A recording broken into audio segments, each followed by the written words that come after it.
안녕하세요.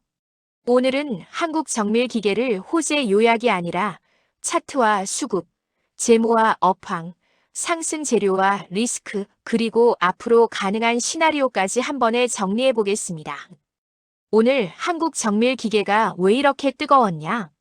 핵심은 단순히 상한가 같다가 아니라 숫자로 확인되는 대형 계약이 붙었다는 겁니다.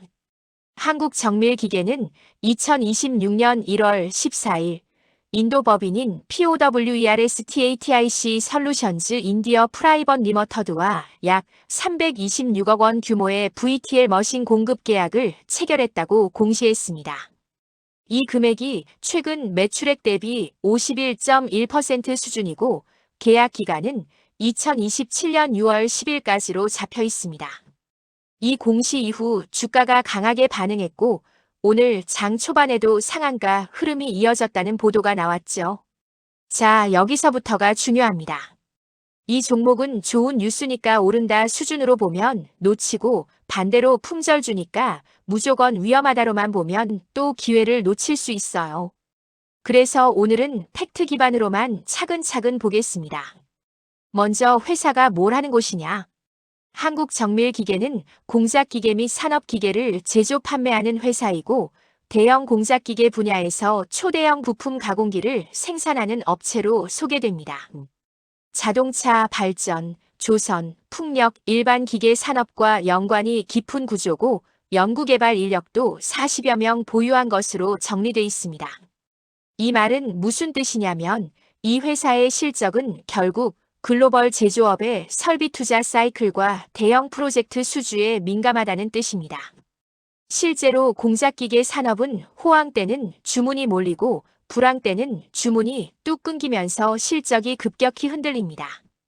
그래서 한국정밀기계를 볼 때 가장 중요한 키워드는 단발성 뉴스가 아니라 수주가 얼마나 이어질 수 있느냐 가리고 그 수주가 이익으로 연결되는 구조냐입니다. 이제 차트와 수급 이야기로 가볼게요. 오늘 같은 급등 국면에서 차트를 얘기할 때는 특정 가격대를 단정적으로 찍기보다 어떤 움직임이 왜 나왔는지를 구조로 설명하는 게 안전합니다.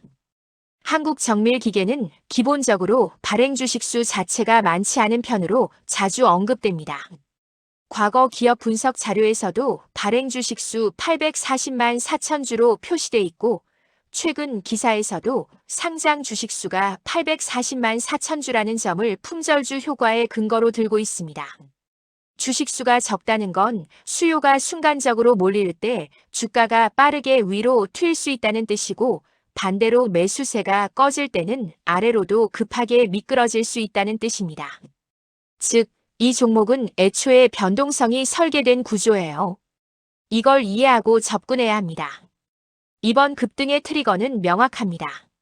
326억 규모의 공급 계약, 매출 대비 51.1%라는 숫자, 그리고 계약 기간이 2027년 6월 10일까지 이어진다는 점이죠.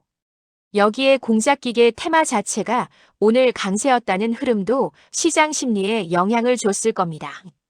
다만 저는 여기서 한 번 더 냉정하게 보자고 말씀드리고 싶어요. 시장은 계약 금액만 보고 달려가기도 하지만 다음 단계에서는 반드시 실적 반영이냐 기대 소멸이냐로 갈립니다. 그래서 지금부터는 재무를 봐야 합니다.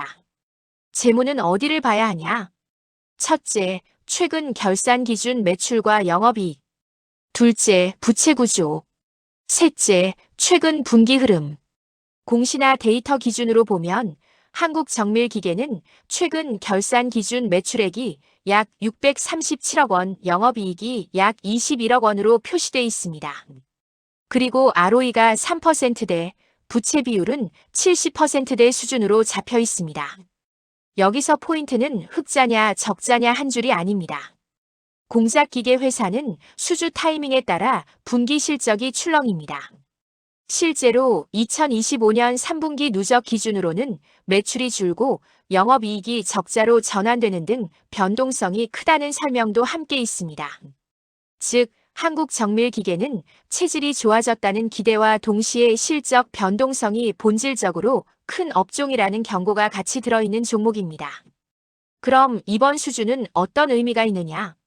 326억 원 규모는 매출의 절반 수준이라고 공시에서 명확히 언급됩니다. 이 말은 단순히 큰 계약이다를 넘어 납품이 계획대로 진행되면 특정 연도의 실적 가시성을 확 올릴 수 있다는 뜻입니다. 그리고 계약 기간이 2027년 6월까지라는 건 한 분기에 몰아치는 게 아니라 일정 기간에 걸쳐 진행될 가능성이 높다는 의미죠. 물론 이건 가능성이고 실제 매출 인식 시점은 납품 조건에 따라 달라질 수 있으니 투자자는 분기 보고서를 통해 확인해야 합니다. 이제 업황을 보겠습니다.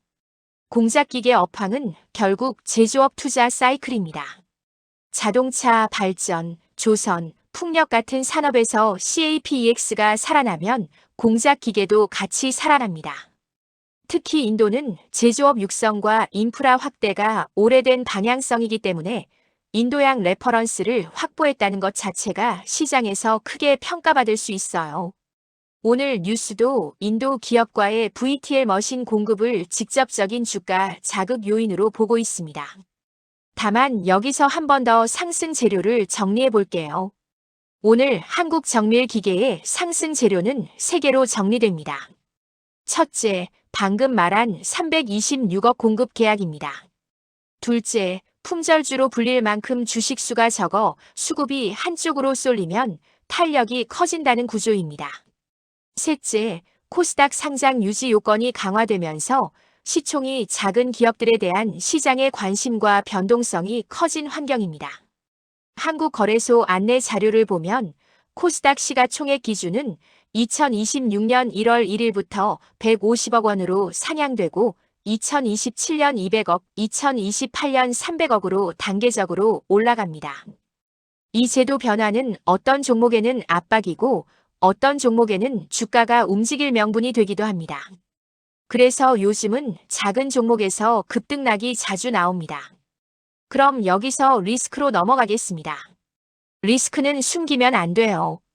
오히려 리스크를 말해야 이 분석이 신뢰를 얻습니다. 첫 번째 리스크는 변동성입니다. 주식수가 적고 시총이 작은 종목은 호재가 뜨면 상한가가 잘 나오지만 반대로 호재가 식으면 매수 공백이 생기면서 급락도 나올 수 있습니다. 이건 구조적인 리스크예요. 두 번째 리스크는 실적의 연속성입니다. 공작 기계는 수주 산업이고 수주가 끊기면 실적도 꺾입니다. 실제 데이터에서도 설비 투자 부진 시 실적이 악화될 수 있고 2025년 분기 구간에서 실적이 크게 흔들렸다는 설명이 같이 존재합니다.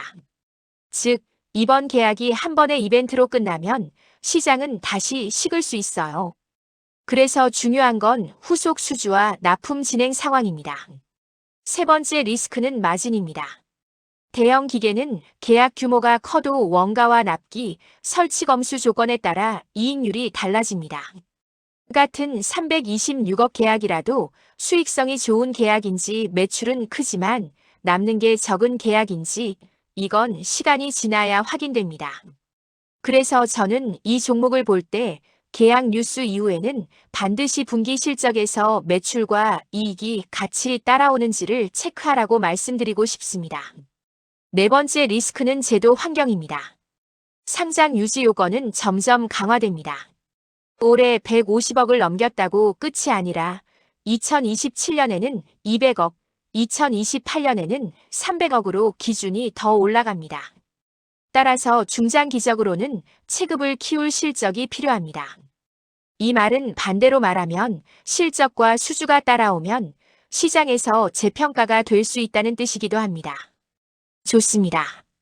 이제 마지막으로 앞으로의 시나리오를 3가지로 나눠서 정리하겠습니다. 여기서는 절대 단정하지 않고 조건부로만 말할게요. 이게 가장 안전하고 현실적인 접근입니다. 첫 번째, 강세 시나리오입니다. 조건은 간단합니다.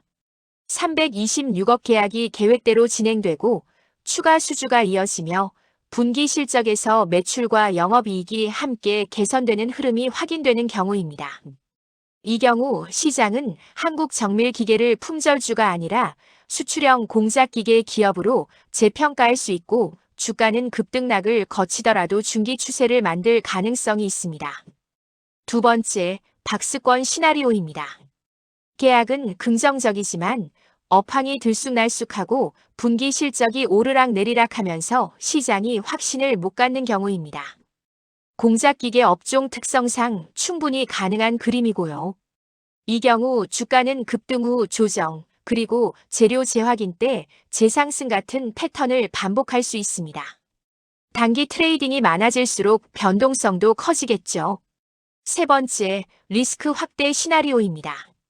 만약 납품 지연, 수주 공백 또는 업황 급냉 같은 변수가 생기고 실적이 다시 악화되는 흐름이 나타난다면 시장은 냉정해집니다. 특히 주식수가 적은 종목은 매수세가 빠지면 하락도 빠릅니다.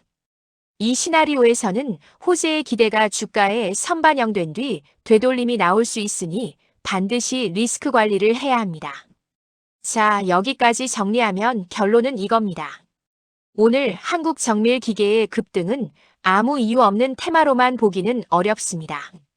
326억 규모, 매출 대비 51.1%라는 공급 계약 공시가 분명한 트리거였고 계약 기간도 2027년 6월까지로 길게 잡혀 있습니다.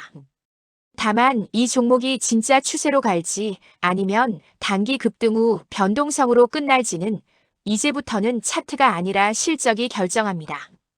분기 보고서에서 매출과 이익이 실제로 따라오는지 그리고 후속 수주가 이어지는지를 확인해야 합니다. 마지막으로 강조하고 싶은 말이 있습니다. 이 영상은 투자 권유가 아닙니다. 오늘은 사실과 숫자 중심으로 정리했고 모든 투자의 책임은 본인에게 있습니다. 다만 한 가지는 분명합니다. 지금 한국 정밀 기계를 보는 핵심 키워드는 상한가가 아니라 수주가 실적으로 연결되느냐입니다.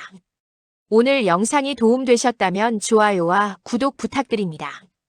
다음 영상에서 뵙겠습니다.